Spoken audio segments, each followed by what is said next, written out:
What's up, my people? I am back again, and this is the preview for games we have on Tuesday. Better games day Tuesday. So this is a preview of the games between Chelsea and Bournemouth, Arsenal versus Aston Villa, Man U versus Wolves. There are other games actually, but I'll just preview these three games based on now bigger teams and all of that with fans. So let's go into it. But before I do, I also want to notify you in case somehow you don't know or it has not come to your attention. We are done with the first phase of the Premier League season. 18 games played. We are getting into the second phase.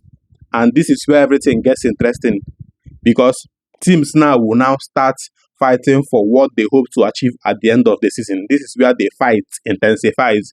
Premier League title race, the top teams, Arsenal, Man City, Aston Villa, they would now want to start strengthening their stronghold on their positions so that they don't end up losing it at the end of the day. Teams that are also vying for the top four spots, the same thing. Nobody wants to drop unnecessary points or lose games that they are meant to win.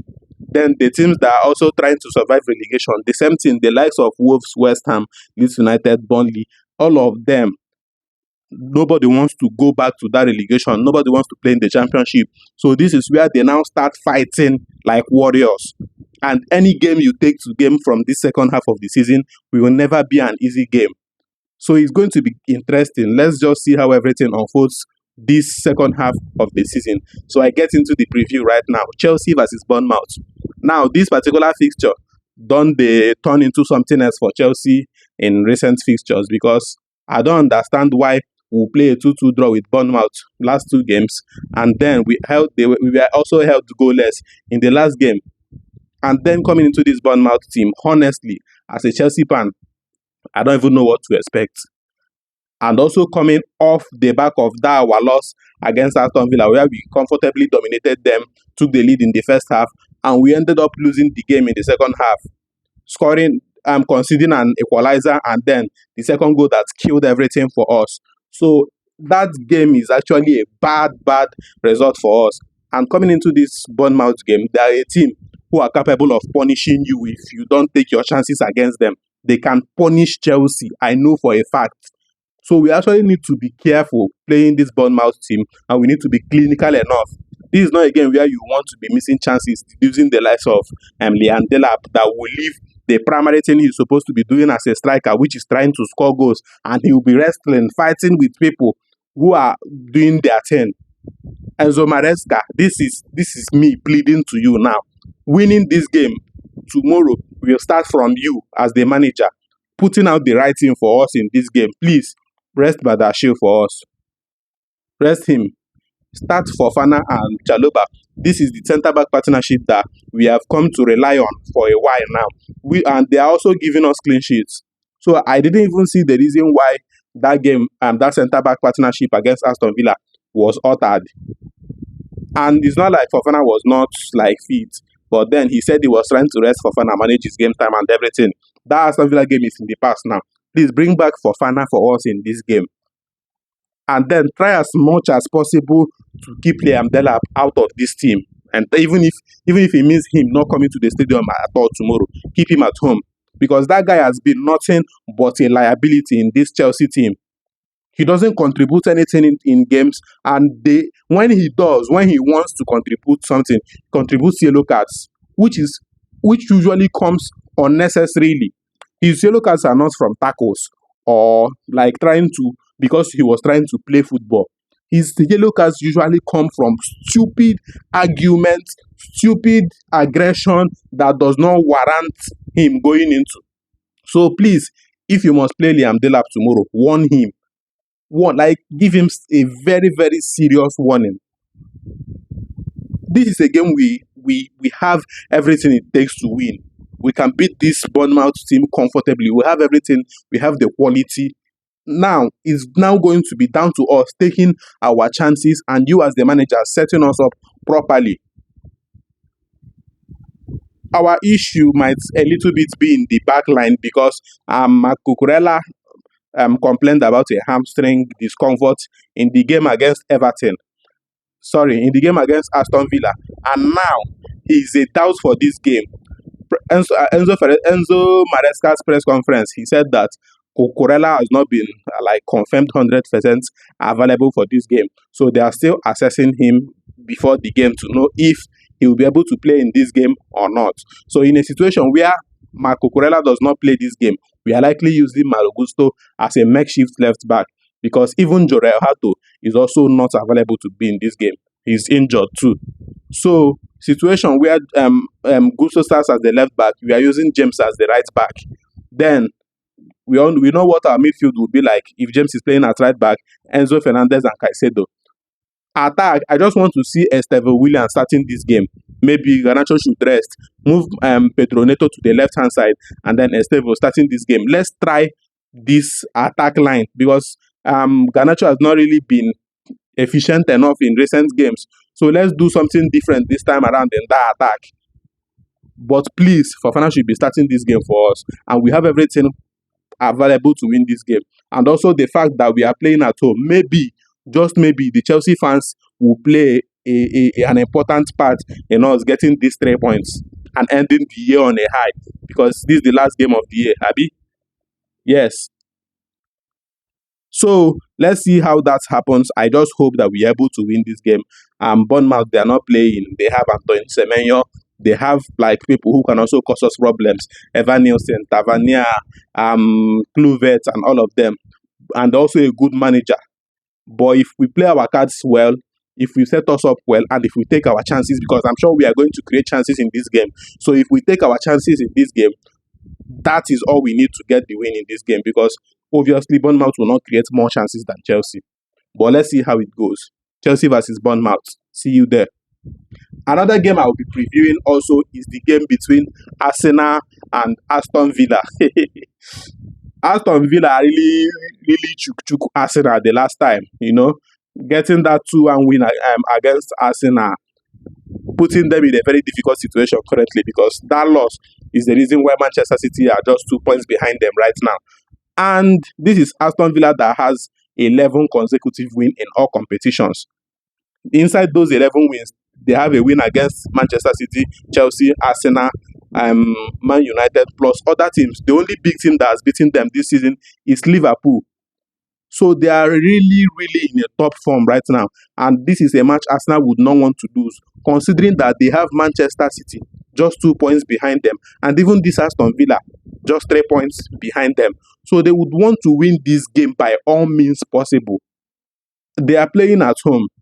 And I think Gabriel is also back. So I'm not sure if he's going to be starting this game or if he makes a substitute appearance. But Gabriel's return will also be a good thing for Arsenal in the sense that they need to solidify their defense because in his absence, they have really conceded goals in games, which was not happening before his injury. So coming back into this game, maybe if he starts this game, their centre-back partnership of Gabriel and Saliba might just be what they need to keep Aston Villa from scoring. So very good for Arsenal that he's back. They also have the ability, the quality in their team to get a very good result from this game. Actually, Gyökeres, Bukayo Saka, Martin Odegaard, who got their goal in the last game, and they might also depend on a little bit of luck too, because that's actually the thing that has been taking them over the line in their recent games. They won with Wolves 2 own goals before they got the win. They won with Everton, unnecessary handball from an Everton player. They scored the penalty and the game ended that way. They won with Crystal Palace 1-1 and they needed an own goal to even get the 1 goal against Crystal Palace and needed the penalty shootout to win the game. And the most recent one against Brighton also, they got an own goal in that game. So their general gameplay has not really been 100% okay, but they are getting it over the line, which is the most important thing for them. And they will be hoping to do the same thing against this Aston Villa team that has the informed Morgan Rogers, Oli Watkins, who came on against Chelsea and got 2 goals. And then Aston Villa will deal with a suspension to Matikash. He will not be playing this game, which is a good thing for Arsenal because Matikash is also another Aston Villa player who is informed currently. So his absence in this game because of his yellow card against Chelsea will be a good thing for Arsenal.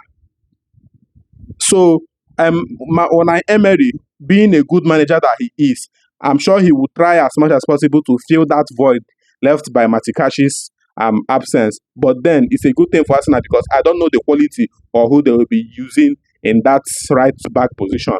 Ezra Konsa is a good option because sometimes he has played in that position and he's likely going to be the person in that position.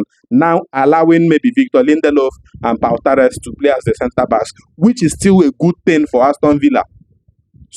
So I actually want to watch this their game. You see this Aston Villa and Arsenal game, this is not a game they will just tell you the scoreline. You need to witness the game. You need to see what happens in this game, and I am all out for it.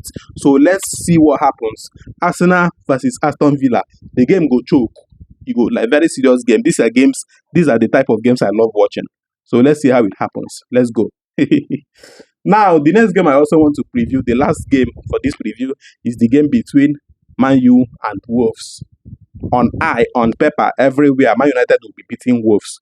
And this is because everybody knows what like Wolves has been passing through this season. 2 points in 18 games. That's the most terrible start to a Premier League season by any team. They've overtaken the last record from Sheffield United, and Wolves are currently the team with the worst record in the Premier League when the season starts. So coming up against Man United again, a Man United team that won against Newcastle the last time, against all odds, because even me, I did not give Man United that belief that they were going to beat Newcastle, considering the absent players they have in their team. Bruno, who is injured, Kobe Mino, Delight, Maguire, these are the injured players. Then Ahmad, Mbeumo, Mazraoui, these are the players that are out for AFCON. So looking at the depletion in the Man United team, you struggle to believe that they were going to win that game against Newcastle. But they got the win through an unexpected source, Patrick Dogu getting the goal, playing from the right as a right winger in that game. So that's the first game I've seen Amorim do something different that we are actually not used to, setting up his team with a back four instead of the regular three-man defense with wing backs. So that actually has given Man United, another dimension in their gameplay, that they can actually adjust and adapt to some people who are absent in the team. They can actually play their game. They got that win against Newcastle. And I also want to believe that the reason, one of the factors behind that their win against Newcastle, is the fact that people doubted their ability to win that game with the available players they had. So they had something to prove in that game, and they proved it. Now, coming up against this Wolves team now, who obviously everybody is aware that they are so poor, Man United might want to reduce the tempo or want to do something different in this game. And that might actually be to Wolves' advantage because they are obviously the weakest team in the Premier League. So Man United will not have that motivation they had against Newcastle. Man United might not, let me just use it, Man United might not have that motivation they had against Newcastle. And that might be to Wolves' advantage in this game. But all in all, whatever the case is, whatever the situation is, Man United has the ability, at least the available players they have in currently who are fit and available can also win this game against Wolves. They have at least Kunha is available and fit.